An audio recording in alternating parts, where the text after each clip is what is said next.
August 31. The power of proper thinking.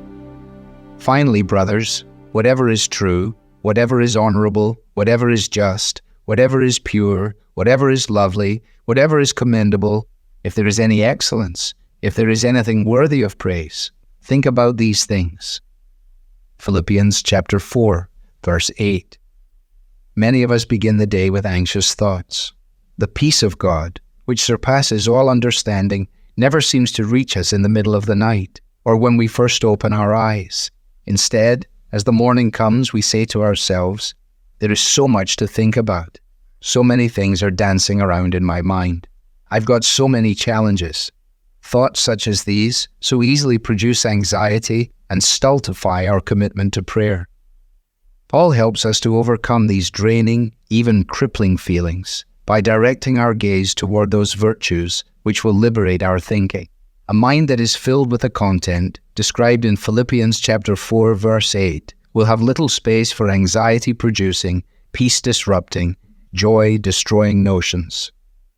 What Paul was encouraging his readers to adopt is a distinctly Christian way of thinking. A Christian mind, he taught, is not a mind that is trained to think only about Christian topics, but one that has learned to think about everything from a Christian perspective. Ultimately, we are what we think about. It is in our minds that our affections are stirred, and it is through our minds that our wills are directed. It is in the mind that we conceive of and produce every action. It is therefore imperative that we learn to think about what is right and godly.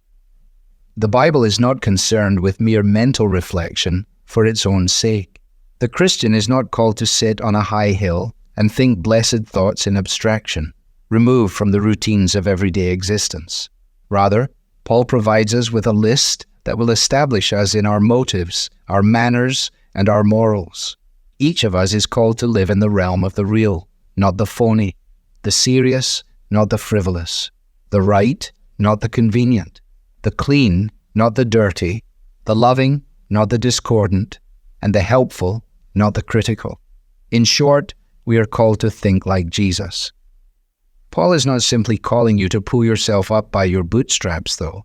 This is not a rallying cry to try your best to perform the list. Sanctification by self-effort is not God's agenda. The multifaceted virtue Paul speaks of is the fruit which grows on the tree of salvation. This fruit is brought forth by those whose roots are embedded in grace. So, let your heart be gripped by God's grace and train your mind to think on that which is truly praiseworthy. When those influences converge, your life will be one that brings glory to God. Aim to make His grace and this fruit the first thing you think about when you wake up tomorrow. Devotional material is taken from the Truth for Life Daily Devotional, copyright Alistair Begg. It's published by the Good Book Company.